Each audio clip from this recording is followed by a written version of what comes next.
جی बिस्मिल्लाहिर्रहमानिर्रहीम। हमें एक सवाल मौसूल हुआ है कि क्या कोई ऐसी सूरत हाल भी बनती है जब हराम चीज़ें हलाल तस्वर की जाएं या हलाल हो जाएं इंसान के लिए या यूज़र के लिए। देखिए, इस्लाम एक ऐसा रिलीजन है, ऐसा मज़हब है जिसमें रब करीम ने इंतहाई ज़रूरत के तहत हर चीज़ों को रवा रखा है, हर चीज़ को हलाल करार दिया है। हमारे यहाँ जो अल्लाह ताला की तरफ से कुरान मजीद में हराम चीज़ें करार दी गई हैं, उनमें से खाने पीने की हैं, उसमें करने की हैं, और उसमें सोचने की भी हैं। कुछ जो रेगुलरली तौर पर लोग सोचते रहते हैं एक ही बुराई के बारे में, तो अल्लाह ताला कहता है कि मैं उनको उनके सोचने पे भी, हर वक्त सोचने पे भी, उन सोचों पे भी मैं उनको अजाब दे सकता हूँ। लेकिन इसके साथ साथ अल्लाह ताला ने उन सारी चीज़ों को इस्तिरारी कैफियत में हलाल कर दिया है। अब देखें, हराम होने में क्या चीज़ें, खाने पीने में, उसमें मुर्दार और खून, हिंजीर का गोश्त, और वो हलाल जानवर भी जो अल्लाह ताला के नाम के अलावा किसी और के नाम पे ज़िबा कर दिए जाएं, तो वो भी हराम है हमारे लिए, उनका खाना भी। इसके अलावा तमाम फवाहिशात भी अल्लाह ताला ने हराम करार दी हैं, गो कि वो खुफिया तरीके से हों या ज़ाहिरी हों। हर्रमा रब्बी अल फवाहिशा मा ज़हरा मिन्हा व मा बतन, अल्लाह ताला के साथ शिर्क करना हराम करार दिया है। इसी तरीके से हर किस्म का वो गुनाह जिससे इंसानों को अजियत पहुंचती है, मसलन चोरी चकारी, जनाकारी, डाका जनी, कत्ल मुकातिला, ये सारी चीज़ें अल्लाह ताला ने करने वाली वो हराम करार दी है। इवन दो कि उसके बाद चले जाएं तो नमीमा है, फवाहिश है, बोहतान है और मासियत के सारी चीज़ें अल्लाह ताला ने हराम की हैं। झूठ बोलना अल्लाह ताला ने हराम किया है कि नहीं, झूठ बोलना चाहिए। इमानत में ख़यानत करना अल्लाह ताला ने हराम करार दिया है, नबी पाक सल्लल्लाहु अलैहि वसल्लम की वसातत से, आपकी तालीमात के मुताबिक। अब ये तमाम फहरिस्त है, जो इसके अलावा भी बहुत सारी और हैं जो नबी पाक सल्लल्लाहु अलैहि वसल्लम ने मसलन वालिदैन की नाफरमानी को कहा कि वो भी आपके लिए हराम है, आप नहीं कर सकते, ना करनी चाहिए। इसके बावजूद तमाम हुर्मात के अल्लाह ताला ने एक इजाज़त दे रखी है कि जब कभी कोई साहिब ईमान या मुसलमान जो अल्लाह ताला को एक मानता है, बाकी दीगर के लिए तो उन्होंने खुद से ही अपने तौर पर हराम हलाल की एक फहरिस्त बना रखी होती है, और अडाप्टेबिलिटी है उनकी, जिस पे अपने आप को अडाप्ट करते हैं उसके मुताबिक चलते हैं। लेकिन मुसलमान कहलाने वाले के लिए अल्लाह ताला ने ये कहा है कि उसके लिए जो हराम चीज़ें हैं वो भी एक वक्त में आकर हलाल हो जाती हैं। वो किस वक्त, जब उसको जान के लाड़े पड़े हों, तो तमाम हराम चीज़ें, मीन उसको खाने को कुछ ना मिल रहा हो, भूखा हो, तो उस सूरत हाल में उसके लिए वो हराम चीज़ें भी हलाल हैं उनका खाना। इसी तरह झूठ का बोलना, स्पेशली पूछने वाले ने इस बात को ज़्यादा टारगेट किया था कि झूठ चूँकि हराम है, अल्लाह ताला ने मना किया है, तो क्या झूठ बोलना किसी सूरत में, या रिश्वतखोरी कभी कभी आम तौर पर बहुत सारे लोग लेते हैं, और लेने वाला जब पकड़ा जाता है तो वो दूसरों के बारे में कहता है कि मुझे तो पकड़ रहे हो, लेकिन वो भी तो लेता है, उसके बारे में भी कुछ कहो। ये उज़्र लंग है, ये कोई ऐसी बात नहीं है।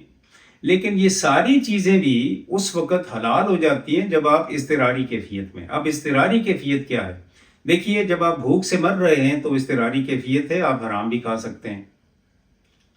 आपकी अगर ज़रूरियात ज़िंदगी पूरी नहीं हो रही हैं, आप किसी जगह मुलाजमत करते हैं या कोई और ऐसा ज़रिया है जो हलाल का भी है लेकिन आपकी ज़रूरियात को पूरा नहीं करता, आपके बच्चों की ज़रूरियात, आपकी बीवी की ज़रूरियात, उनकी स्कूलिंग, उनकी मेडिकेशंस,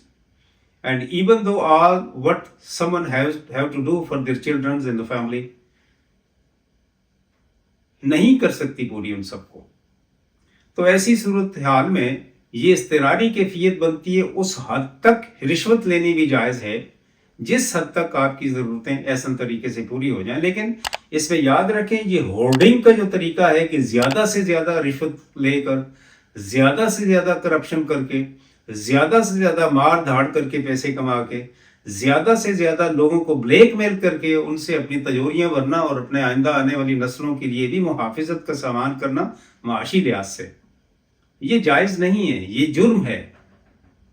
آپ اپنی زندگی میں جب تک آپ سروائیو کرتے ہیں اس سروائیول کے لیے آپ یہ کر سکتے ہیں۔ اسی طرح جھوٹ کے بارے میں بھی کہ دیکھیے جھوٹ بولنا حرام بھی ہے، برا بھی ہے، اور اس کو تمام برائیوں کی جڑ کہا گیا ہے اسے، کسے؟ جھوٹ کو۔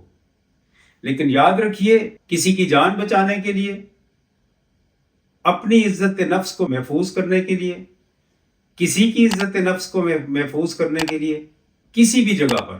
اپنے عزیز و اقارب کی، رشتہ داروں کی، دوستوں کی، جتنے بھی وہ لوگ آپ سے وابستہ ہیں یا نہیں بھی ہیں تب بھی ان کی جان، ان کی مال، اس کی عزت کی محافظت کے لیے، آبرو کی محافظت کے لیے آپ جھوٹ بول سکتے ہیں، اس کی بھی اجازت دی گئی ہے۔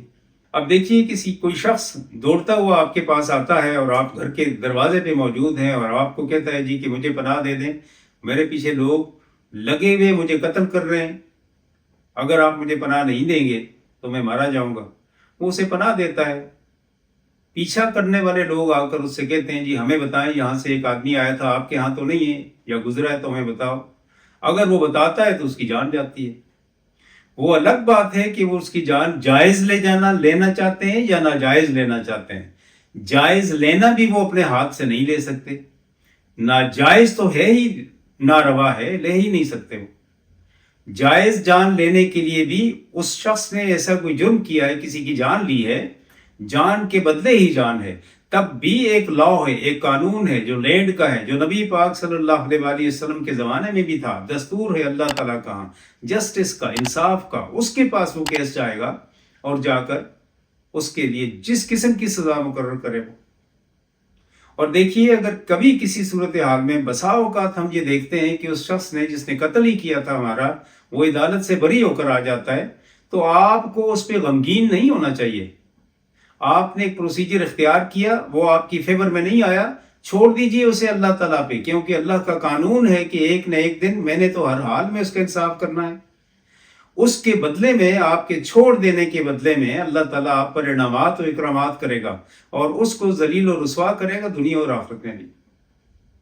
اسی طرح کوئی شخص کسی محفل میں بیٹھا ہوا ہے اور اس کی عزت نفس مجروح ہو رہی ہے، کوئی بات اس طرح کی جاتی ہے جس میں آپ شاہد ہیں اس کے، اور آپ اگر اس کا پردہ رکھتے ہیں، آپ سے پوچھا جاتا ہے کہ آپ بتائیں